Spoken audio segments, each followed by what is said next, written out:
दोस्तों आज के वीडियो में हम विलियम वर्ड्सवर्थ की एक बहुत ही famous poem I wandered lonely as a cloud के बारे में स्टडी करेंगे। इसके लाइन बाय लाइन एक्सप्लेनेशन के बाद हम पोयम की summary, themes, rhyme scheme and expected questions के बारे में भी डिस्कशन करेंगे। तो वीडियो में काफ़ी मज़ा आने वाला है, देन लास्ट तक बने रहिएगा।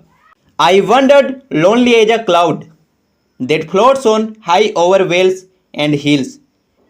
मैं किसी बादल की तरह अकेले घूमता रहता हूँ जो किसी पहाड़ियों घाटियों के ऊपर उड़ता है, बहता है। यहाँ पोएट ने खुद को अलोन प्रूफ किया है। उसके आसपास कई सारे लोग हैं लेकिन वह फिर भी खुद को अकेला समझता है। When all at once I saw a crowd, a host of golden daffodils। लेकिन तभी मैंने घूमते हुए अपने अकेलेपन में एक भीड़ देखा, डेफोडिल्स जो येलो फ्लावर्स है, इसके एक झुंड को देखा, समूह को देखा। यह गोल्डन कलर का था। कहने का मतलब है यह सनलाइट में काफ़ी ज़्यादा चमक रहा था। इसकी ब्राइटनेस इतनी हाई थी यह मुझे गोल्ड को भी पीछे छोड़ते हुए दिख रहा था। Beside the lake, beneath the trees, fluttering and dancing in the bridge. या झील के किनारे पेड़ों के नीचे धीमी हवा के झोंकों से लहलहा रहा था, खुशी से नाच रहा था। मुझे ऐसा लग रहा था हम लोग ह्यूमंस ही नहीं, ये नेचुरल थिंग्स भी डांस करते हैं, हमें खुशी देती हैं। Continuous as the stars that shine and twinkle on the milky way. यह हमारे आकाश गंगा में जैसे तारे टिमटिमाते हैं, ट्विंकल करते हैं, ऐसे ही यह भी लगातार टिमटिमा रहा था, मतलब कि खुशी से नाच रहा था। They are stretched in never ending line along the margin of a bay. ऐसा लग रहा था जैसे यह किसी खाड़ी के चारों ओर फैला हुआ हो या कभी ना टूटने वाला एक रस्सी के जैसा, एक लाइन के जैसा जुड़ा हुआ था। मैं जहां तक देख सकता था मुझे डेफोडिल्स की लाइन दिख रही थी। 10,000 saw I at a glance tossing their heads in a sprightly dance. मैं एक बार में ही 10,000 फूलों को देख सकता था। ऐसा लग रहा है वे खुशी से अपने सिर को हिला हिला कर नाच रहे थे। यहाँ 10,000 कहने का मतलब है फ्लावर्स की काउंटिंग, फ्लावर्स के नंबर इतने ज़्यादा थे, पोएट को लगा यह लगभग 10,000 से कम नहीं होगा। The waves beside them dance but they outdid the sparkling waves in glee. झील की लहरें भी इसके बगल में ही नाच रहे थे, लेकिन ये फूल, इनके सामने झील की लहरों का क्या चलने वाला था। ये लहरें भी इसके सामने पीछे लग रही थी। या poet could not but be gay in such a jocund company. आखिर एक पोएट यह सब देखने के बाद खुशी कैसे नहीं मना सकता, वह तो काफ़ी ज़्यादा खुश होगा। मुझे इस हंसी खुशी वाले टोली से काफ़ी ज़्यादा प्रसन्नता मिली। मैं अंतर तक खुश हूँ, मुझे अंतरात्मा तक खुशी मिली है। I gazed and gazed but little thought what wealth the show to me had brought. मैं देखा और देखता ही रहा, लेकिन मेरे दिमाग में, मेरे माइंड में एक छोटी सी सोच भी आई, ये जो डेफोडिल्स है वह मेरे लिए क्या संपत्ति लाई है। यहाँ वेल्थ का मतलब मनी या गोल्ड नहीं, बल्कि मेमोरीज है जो बाद में मुझे खुशी देगी। यह उस मनी और वेल्थ से भी काफ़ी बेटर है जो मुझे अकेलेपन में खुशी देगी। For oft when on my coach I lie in vacant और इन पेंसिव मोड।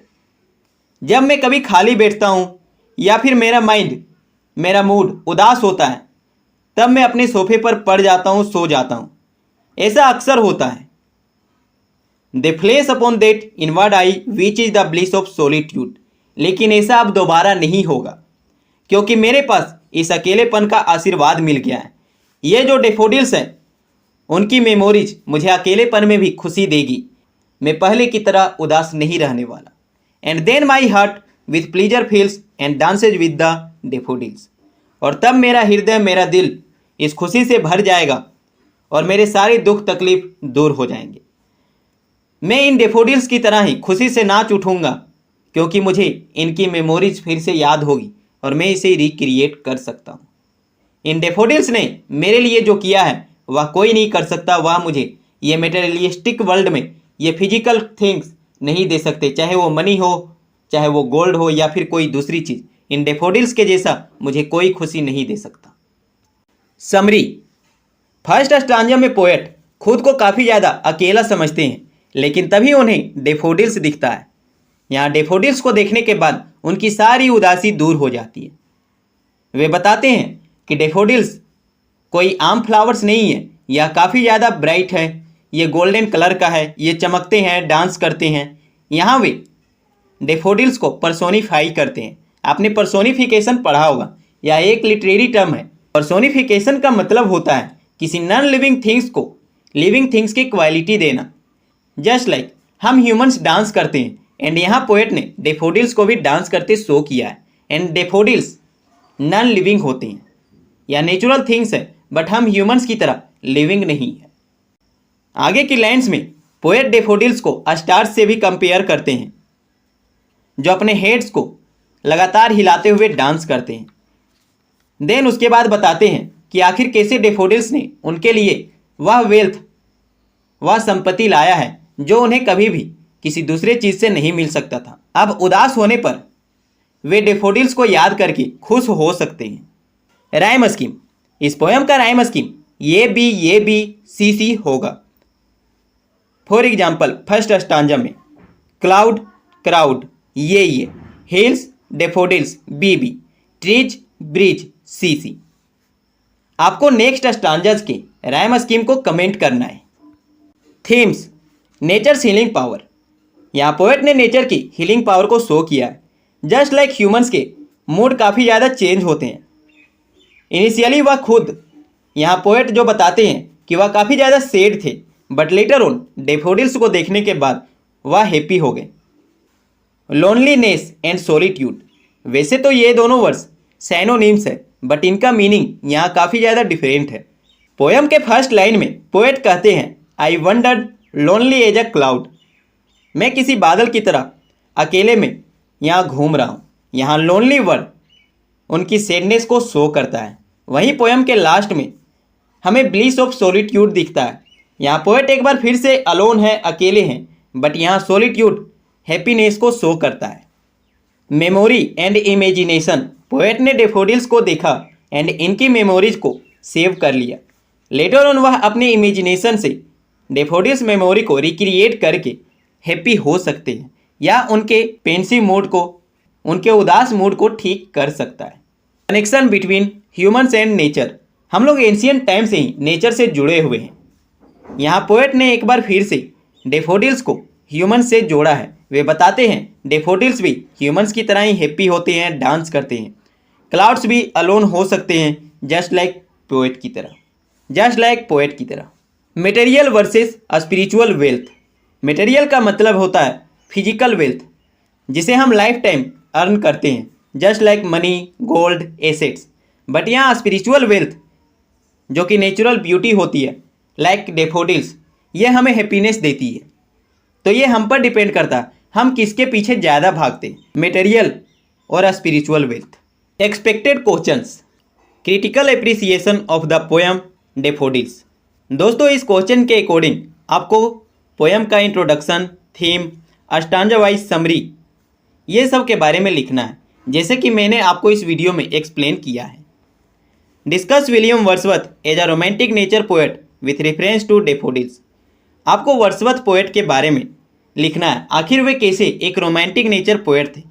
इनिशियली आपको वर्ड्सवर्थ की लाइफ के बारे में लिखना है, एंड लेटर ऑन आप डैफोडिल्स के बारे में लिखेंगे, आखिर उन्होंने डैफोडिल्स को ह्यूमन से कैसे लिंक किया है, कैसे कनेक्ट करने का काम किया है। Discuss the central theme of the poem daffodils. मैंने आपको पोएम के थीम्स के बारे में डिस्कस किया है, आपको उसे राइट डाउन करना है। What does the poet mean by the phrase bliss of solitude? How does memory play an important role in the poem? दोस्तों, फोर्थ एंड लास्ट स्टांजा में पोएट ने एक सेंटेंस ब्लिस ऑफ सॉलिट्यूड का use किया, जहां वे बताते हैं अब वे अकेलेपन में भी खुश रहेंगे। आखिर यहाँ मेमोरी इंपॉर्टेंट रोल कैसे प्ले करती है, इसे डिस्कस करना है। Why does the poet compare himself to a lonely cloud at the beginning of the poem? Poem के बिगनिंग में पोएट ने खुद को एक लोनली क्लाउड के जैसा कंपेयर क्यों किया? तो दोस्तों, आपको पता होगा पोएट इनिशियली जब यहाँ आते हैं तो उनके साथ कोई नहीं था। वह सोसाइटी से आए थे जहाँ क्राउड होते हैं, ह्यूमंस होते हैं, बट उनका माइंड वहाँ अच्छे से वर्क नहीं कर रहा था। उनका मूड काफ़ी ज़्यादा सैड था। इसीलिए वे कहते हैं कि मैं किसी क्लाउड के जैसा अकेले घूमता रहता हूँ। How does the poet compare the daffodils to the stars in the milky Way? Poet ने यहाँ डेफोडिल्स को हमारे आकाशगंगा के स्टार्स से कैसे कंपेयर किया है? What is the rhyme scheme of the poem? आपको पोएम की राइम स्कीम क्या है, इसे कमेंट करना है। Evaluate daffodils in the light of Wordsworth theory of poetry.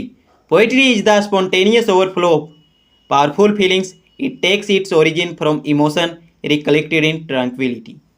आपको डेफोडिल्स के बारे में डिस्कस करना है। साथ ही वर्ड्सवर्थ की जो थ्योरी थी, पोएट्री कुछ नहीं या भावनाओं का ही एक प्रवाह होता है, एक ओवरफ्लो होता है। आखिर ऐसा क्यों है? Discuss the transition from physical sight to a spiritual vision in the poem daffodils. यहाँ पोएट ने फिजिकल साइट मतलब कि झील, डेफोडिल्स ये सब के बारे में डिस्कस किया था। लेटर ऑन यह स्पिरिचुअल कैसे बन गया? आखिर ये जादुई कैसे बन गया? Examine daffodils as a classical example of romantic pantheism. आपको पता होगा वर्ड्सवर्थ नेचर को हमेशा लिविंग मानते थे, तो आखिर डेफोडिल्स इसका एक एग्जाम्पल कैसे है? How does Wordsworth redefine solitude and loneliness in the poem? Contrast the lonely as a cloud of the first stanza with the bliss of solitude of the last stanza. यहाँ poet ने solitude and loneliness दोनों words का use किया है। जैसा कि आपको मैंने पहले भी बताया, ये दोनों साइनोनिम्स है। Then lonely as a cloud and bliss of solitude, इनमें क्या डिफरेंस है, ये आपको डिस्कस करना है। How does the poem reflect the features of the romantic revival against neo classical artificiality? आपको पता होगा नियो क्लासिकल एज में नेचर के बारे में नहीं लिखा जाता था, वहाँ आर्टिफिशियल ब्यूटी के बारे में एनालाइज किया जाता था। बट रोमांटिक एरा में हमें नेचुरल ब्यूटी को शो किया जाता है। आखिर ये दोनों में क्या डिफरेंस है, इस पोएम के रिगार्ड में आपको लिखना है। दोस्तों आई होप आप इनमें से कुछ क्वेश्चंस को लिखने का ट्राई जरूर करेंगे, जो आपको बीए एंड एमए के एग्जाम्स में हेल्प करेगा।